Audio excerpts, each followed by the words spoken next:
Assalamu alaikum students. With the online lectures conducted by Aligarh Institute of Technology, I am Sayyid Kazim Hussain Rizvi,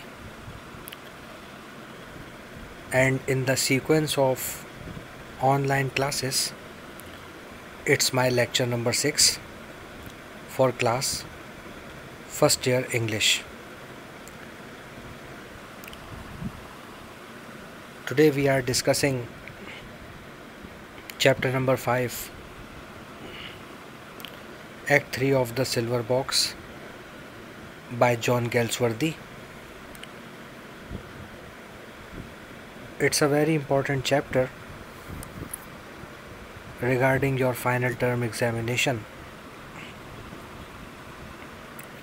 At least 2 questions have been selected every year by Sindh Board of Technical Education. I have already completed this chapter in the class, but on the demand of the students, I repeated it. So let's start.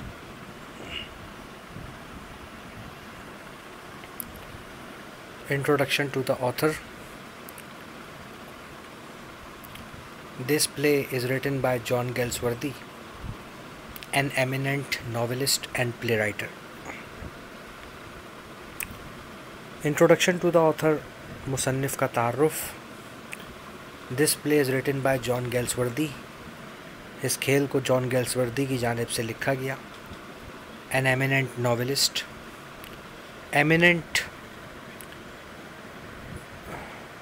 great, gigantic, ज़बरदस्त, शानदार. Novelist, a person who rights novel, यानी वो शख्स जो कि novel लिखता है उसके लिए नॉवेलिस्ट का वर्ड इस्तेमाल किया जाता है. एमिनेंट का मतलब है शानदार, यानी एन एमिनेंट नॉवेलिस्ट, एक शानदार novelist, and play writer and drama writer. He was well known, मशहूर. वॉज ज़ाहिर कर रहा है कि जुमला पास्ट टेंस पे अदा किया जा रहा है. ही वॉज वेल नोन, ये मशहूर थे. Due to his powerful criticism on English society. Due to his powerful criticism, अपनी ताकतवर तनकीद की वजह से, ऑन इंग्लिश सोसाइटी, बरतानिया के माशरे पर. यानी ये लोगों के दरमियान जो पॉपुलर हुए उसकी बुनियादी वजह बरतानिया के माशरे के ऊपर तनकीद करना था. इंग्लिश का वर्ड जहाँ पर भी यूज़ किया जाएगा इसका ताल्लुक़ इंग्लैंड के साथ कंसिडर किया जाता है. क्रिटिसिज्म का मतलब तनकीद करना. He wrote many novels. Wrote second form of the word write. इन्होंने लिखे बहुत सारे novels. In which top most are, in which top of the position are, जिसमें सबसे ज़्यादा टॉप के ऊपर जो है उसका नाम पहले नंबर पे the man of property. The man of property इनका टॉप मोस्ट नावल है. Top man of property means साहिब जायदाद. हिज बेस्ट प्लेस, इनके बेहतरीन खेलों में इंक्लूड, शुमार किए जाते हैं. इनका पहला ड्रामा एस्केप. एस्केप का मतलब छुटकारा हासिल कर लेना, फ़रार हो जाना, निजात हासिल कर लेना. ये इनका पहला ड्रामा. इनका दूसरा ड्रामा लॉयल्टीज़, वफ़ादारियाँ. और इनका तीसरा खेल जो है वो है act 3 of the silver box, यानी कि चांदी के बॉक्स का तीसरा हिस्सा. He himself belonged to a high class English society. He himself belonged, इनका अपना ताल्लुक़ था. belonged, second form of the word belong.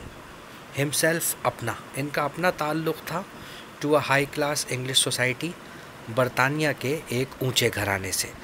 यानी इनका अपना ताल्लुक़ बरतानिया के साथ था, बरतानिया से था, एक अच्छे ख़ानदान से ताल्लुक़ रखते थे. उसके बावजूद ही वॉज़ वेल नोन, ये मशहूर हुए due to his powerful criticism, अपनी ताकतवर तनकीद की वजह से, ऑन इंग्लिश सोसाइटी, बरतानिया के माशरे पर जो इन्होंने की, यानी कि अपने मुल्क की इन्होंने खामियों को दुनिया के सामने ज़ाहिर किया। He reads law at Oxford, कानून की तालीम जो है वो इन्होंने ऑक्सफोर्ड से हासिल की है। And he had always soft corner, और इनके दिल में हमेशा नरमी रही फॉर द अनफॉर्चुनेट, बदकिस्मत अफराद के लिए, यानी वो लोग जिनका ताल्लुक़ गरीब घराने के साथ था या जो लोग माशरे की नज़र में बुरे समझे जाते थे, उनके दिल में, यानी जॉन गेल्सवर्थी के दिल में हमेशा ऐसे लोगों के लिए नेकी रही और हमेशा नरम गोशा रखते थे वो। नेक्स्ट हेडिंग है हमारे पास इसके बाद, introduction to the chapter, chapter का तारुफ, और this heading is also called the central idea of the chapter, central idea के तौर पर भी हम इसको शुमार कर सकते हैं।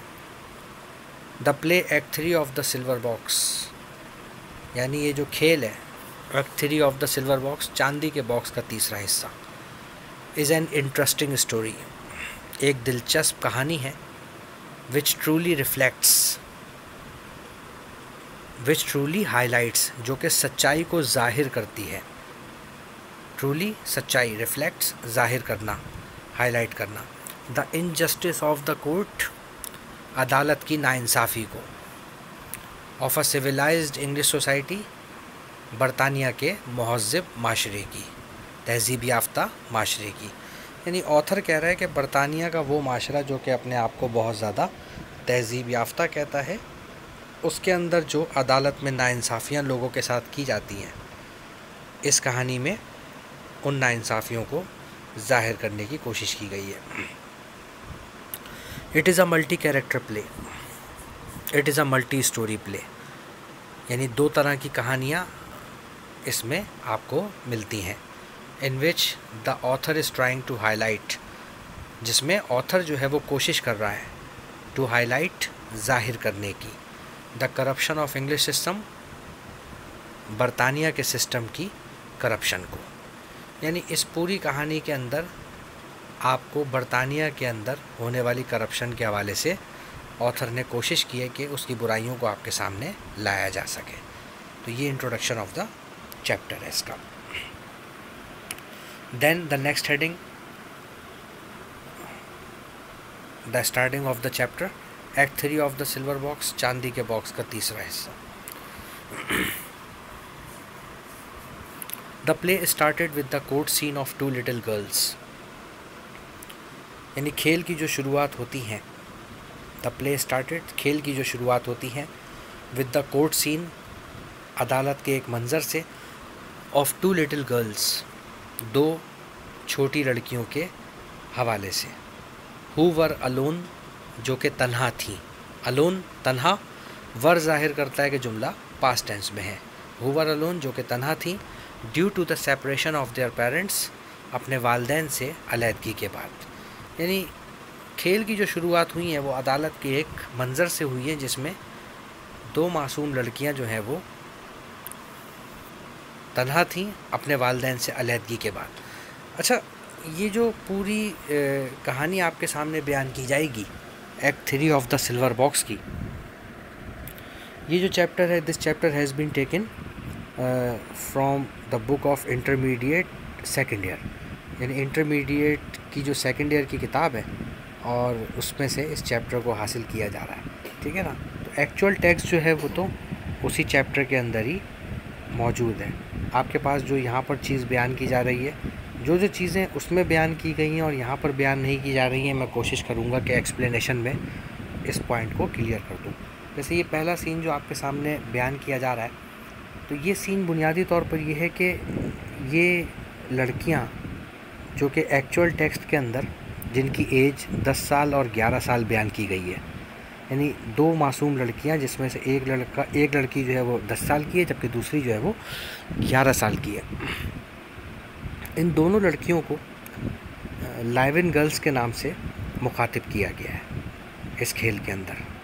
लाइविन is basically a caste in Christians, यानी कि क्रिश्चियंस में लाइवन जो है वो एक ज़ात का नाम है, तो ये लड़कियां जो हैं इनको लाइवन गर्ल्स के नाम से मुखातिब किया गया है। और they're alone due to the separation of parents, और ये अपने वालिदैन की अलहदगी के बाद मुकम्मल तौर पे तन्हा थी और अदालत में इंसाफ की मुंतज़िर थी।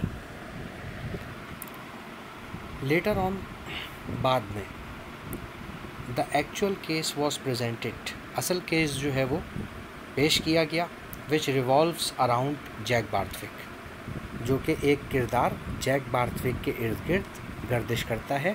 अ ड्रंकर्ड, शराब का शौकीन शख्स है ये, and was the son of A member of parliament, और मेंबर ऑफ पार्लियामेंट का ये बेटा है।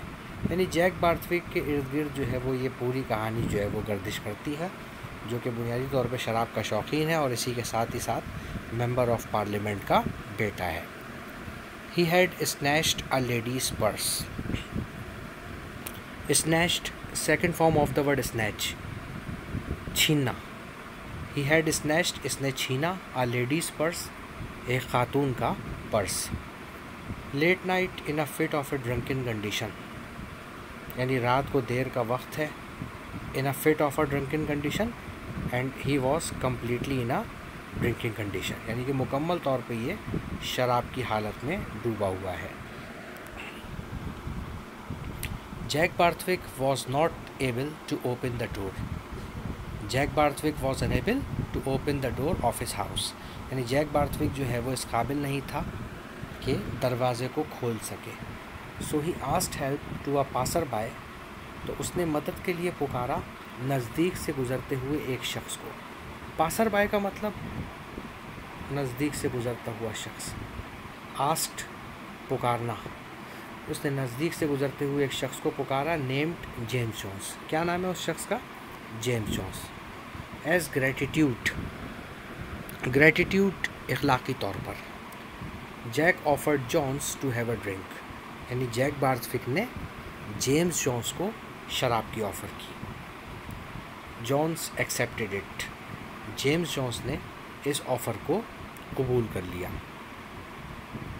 Jones drank so much, drank second form of the word drink, यानी जोन्स ने शराब ज़्यादा पी ली, सो मच ज़्यादा मकदार में, that he was unable to know, यानी वो इस काबिल भी नहीं रहा, what is right and wrong, के सही और गलत के दरमियान तमीज़ कर सके। यानी जोन्स ने इतनी ज़्यादा शराब पी ली कि उसको इस चीज़ का भी ख्याल नहीं रहा कि सही और गलत के दरमियान क्या तमीज़ की जा सकती है। इन डेट स्टेट, स्टेट का पहला मतलब होता है रियासत, मुमलिकत, और दूसरा मतलब होता है condition. According to the sentence, the meaning of the word state is condition. In that state, इस हालत में। He picked up the silver cigarette box, James Jones ने सिल्वर सिगरेट बॉक्स यानी चांदी का सिगरेट बॉक्स उठाया, पिक्ड अप उठा लेना, एंड वेंट होम, और घर रवाना हो गया, घर चला गया। Went second form of the word go, go की सेकंड फॉर्म है ये, और अपने घर चला गया। As it was the matter of robbery, अब क्योंकि ये एक चोरी का मामला था, चोरी का मसला था। The case was reported to the police by mister Barthwick, case जो है वो मिस्टर बार्थविक की जानिब से पुलिस में दर्ज करवा दिया गया। मिस्टर बार्थविक कौन है? Mister Barthwick is basically the father of Jack Barthwick and also the member of parliament, and he is also involved in the cases of corruption. यानी जैक बार्थविक जो है वो मिस्टर बार्थविक के बेटे हैं जिन्होंने खातून का पर्स छीना था, और मिस्टर बार्थविक जो है वो मेंबर ऑफ पार्लियामेंट है, यानी हुकूमत के ख़ास अफराद में इनका शुमार किया जाता है, और इसके अलावा ये करप्शन में भी इन्वॉल्व हैं। तो इनकी जानिब से केस जो है वो फौरी तौर पर थाने में दर्ज करवा दिया गया, क्योंकि इनके एक लौते बेटे जैक बार्थविक का कीमती सिल्वर सिगरेट बॉक्स चोरी कर लिया गया था। The constable insulted missus Jones, constable सिपाही, इंसल्टेड बेइज्जत करना, insulted second form of the word insult, constable ने मिसेस जोन्स की बेइज्जती की। मिसेस जॉन्स कौन है? Wife of James Jones. James Jones वो शख्स जिन्होंने दरवाज़ा खोलने में जैक बार्थविक की मदद की थी, और मदद करने के बाद जैक बार्थविक ने उनको शराब की ऑफ़र की। शराब पीने के बाद वो सही और गलत की तमीज़ खो बैठे और वहाँ से वो सिल्वर सिगरेट बॉक्स उठा कर ले आए। बाय सीइंग ऑल डैट, इन तमाम चीज़ों को देखने के बाद mister Jones attacked on the policeman. Mister Jones ने यानी जेम्स जॉन्स ने पुलिस वाले पर हमला कर दिया and was arrested by the police, और पुलिस के हाथों ये गिरफ्तार हो गए। The case was brought before the magistrate.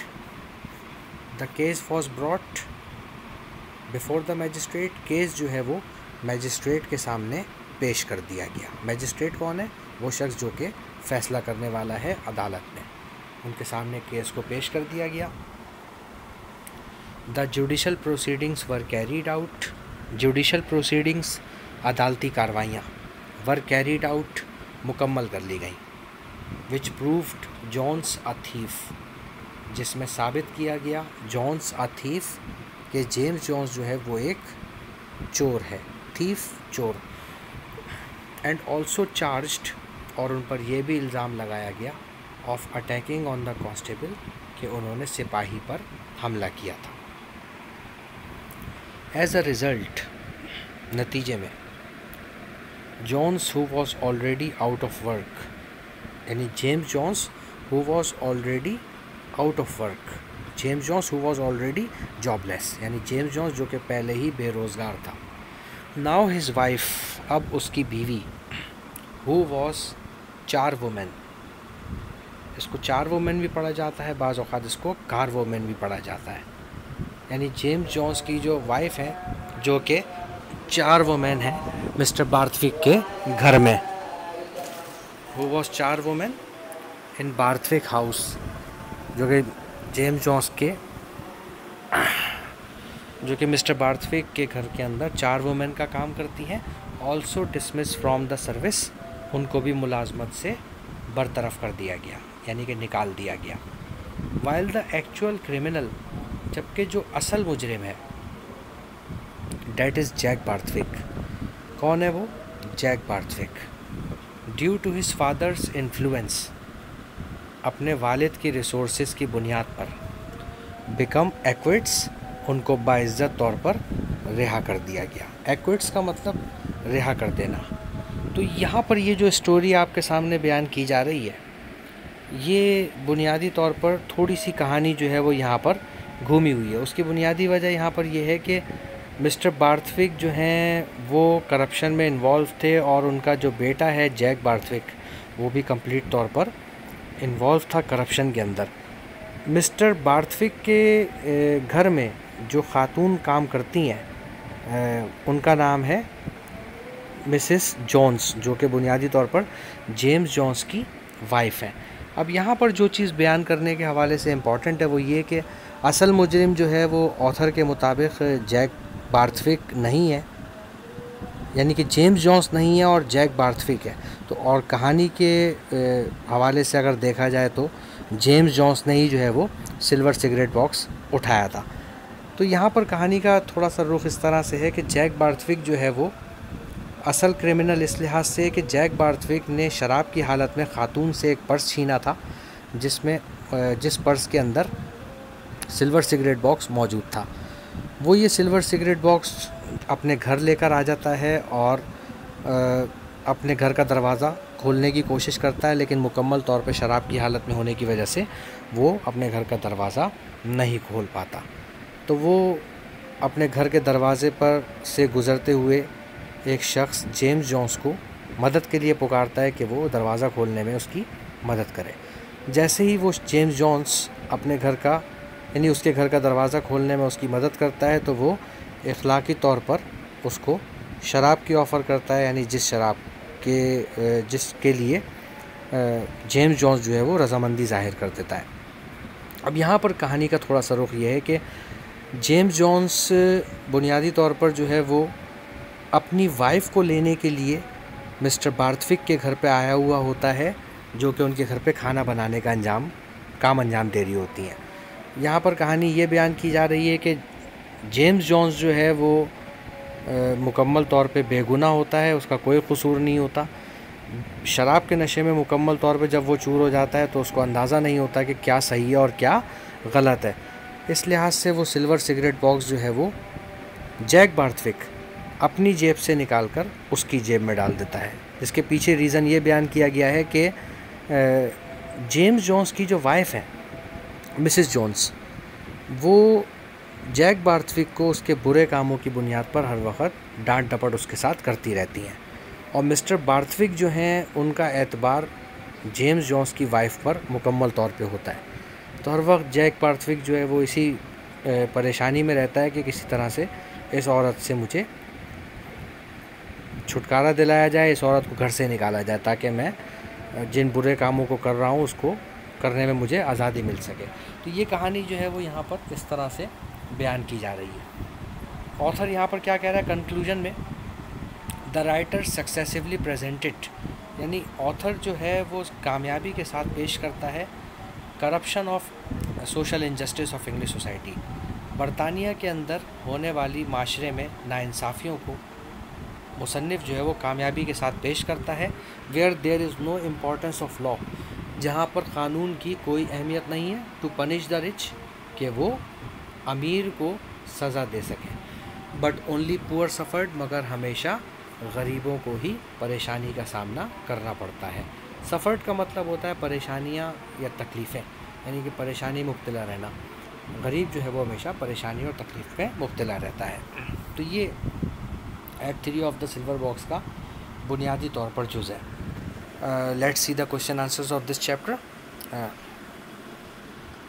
Question number 1, what purpose in your opinion, यानी क्या मकसद है आपकी राय में, is serve by the beginning of this act of the play with the case of the Livens girls, यानी Livens girls के case के ज़रिए इस ड्रामे को शुरू करने के हवाले से आपकी क्या राय है। आंसर इसका, the main purpose of beginning this chapter, इस चैप्टर को शुरू करने का असल मकसद is to highlight the social problems of England, यानी बरतानिया के माशरे के अवामी मसाइल को ज़ाहिर करना है। सोशल प्रॉब्लम्स, अवामी मसाइल, हाईलाइट, ज़ाहिर करना। Through the character of Livens girls, Livens girls के किरदार के ज़रिए, द ऑथर डिस्क्राइब्स, मुसन्निफ़ ज़ाहिर करता है या बयान करता है, the life of poor and helpless people, गरीब और बेमदद लोगों की ज़िंदगी के बारे में। यानी लाइवन गर्ल्स के कैरेक्टर को, जैसे मैंने चैप्टर की एक्सप्लेनेशन में आपको बताया कि due to the separation of their parents they were alone and waiting for the justice, यानी इंसाफ की मुंतज़िर थी हैं और अपने वालिदैन से अलहदगी के बाद मुकम्मल तौर पे तन्हा थी। तो इस केस को स्टार्टिंग में डालकर ही बताया जा रहा है कि बरतानिया का माशरा किस तरह का था। Question number 2, why are mister Barthwick and his son so anxious about their case, यानी मिस्टर बार्थविक और उनका बेटा सो एंशियस, बहुत ज़्यादा परेशान थे, अबाउट देयर केस, अपने केस के बारे में। Answer, mister Barthwick and his son Jack Barthwick, mister Barthwick और उनका बेटा Jack Barthwick both were involved in corruption, दोनों करप्शन के अंदर मुलव्विस थे। The complete story is revolving around a purse snatching case, यानी पूरी कहानी जो है वो गर्दिश कर रही है around a purse snatching case, एक पर्स के छीनने के वाक़े के इर्द गिर्द। स्नैचिंग का मतलब होता है छीनना। जॉन गेल्सवर्दी सेज, यानी जॉन गेल्सवर्दी कहता है, that Jack Barthwick is the real criminal, कि जैक बार्थविक जो है वो असल मुजरिम है। But due to his father's influence, मगर अपने वालिद के रिसोर्सेज की बुनियाद पर, उनकी असर व रसूख की बुनियाद पर, he considered an innocent person, उसे एक मासूम शख्स करार दिया गया इन द कोर्ट, अदालत में। क्वेश्चन नंबर 3, ब्रीफली डिस्कस, यानी तफसील के साथ गुफ्तगू करें, whether the magistrate gives James Jones a fair trial, कि क्या मैजिस्ट्रेट ने यानी जज ने जेम्स जॉन्स के साथ सही इंसाफ किया। फेयर ट्रायल, सही इंसाफ करना। Answer, according to the author, मुसन्निफ के मुताबिक, the magistrate is the symbol of injustice, यानी मैजिस्ट्रेट जो है वो सिंबल ऑफ इनजस्टिस, नाइंसाफ़ियों का मुजस्मा है, यानी मुकम्मल तौर पर एक बेइंसाफ शख्स है। In the society of England, बरतानिया के माशरे में। The magistrate did not give Jones a fair trial, magistrate ने जेम्स जॉन्स के साथ सही इंसाफ नहीं किया। Because he belonged to poor family, क्योंकि उसका ताल्लुक़ एक गरीब घराने के साथ था। Another reason behind the injustice, यानी एक और वजह इस नाइंसाफ़ी के पीछे, बिहाइंड द इनजस्टिस, इस नाइंसाफ़ी के पीछे, was the wealth of mister Barthwick, mister Barthwick की दौलत थी। यानी मिस्टर बार्थविक ने अपने बेटे को बचाने के लिए ही स्पेंड सो मच मनी, बहुत ज़्यादा पैसा इन्होंने जो है वो खर्च किया था। Question number 4, briefly give the probable reason for the magistrate decision to discharge Mrs Jones, यानी briefly give the probable reason, वो कौन कौन से मुमकिना असबाब हैं, प्रोबेबल मुमकिना expected, for the magistrate decision जज के फ़ैसले के, to discharge Mrs Jones, Mrs Jones को रिहा करने के हवाले से, यानी मिसेस जॉन्स को किन बुनियादों पर रिहा किया गया, तफसील से बयान करें। The probable reason for the magistrate decision to release missus Jones are given below, यानी मुमकिना असबाब मिसेस जॉन्स को रिहा करने के हवाले से नीचे दर्ज किए जा रहे हैं। Number 1, mister Barthwick had declared, mister Barthwick ने वाजे कर दिया था, that he did not press any charge on missus Jones, कि उन्होंने मिसेस जॉन्स पर कोई इल्ज़ाम नहीं लगाया। Number 2, missus Jones record was fair, missus Jones का जो किरदार था वो साफ़ था। And she was an honest and reliable lady, और वो एक ईमानदार और काबिल एतबार खातून थी। ऑनेस्ट, ईमानदार, रिलायबल, काबिल एतबार, यानी मिसेस जॉन्स का जो कैरेक्टर था, रिकॉर्ड था, बैकग्राउंड था, वो बिल्कुल क्लियर था, और वो एक बाइज़्ज़त और काबिल एतबार खातून थी, एक ईमानदार और काबिल एतबार खातून थी। तो ये 4 सवालात हैं जो कि मैंने आंसर जिनके आपको डिफ़ाइन किए। और क्वेश्चन नंबर 10 जो है वो आप एक नज़र अपने तौर पर ज़रूर देख लीजिएगा। And if you have any problem regarding this chapter, ask me without any hesitation. अगर कोई भी मसला आपको इस चैप्टर के एक्सप्लेनेशन के हवाले से हो रहा हो तो काइंडली आप मुझसे डिस्कस कर सकते हैं कमेंट सेक्शन के अंदर। Thanks a lot.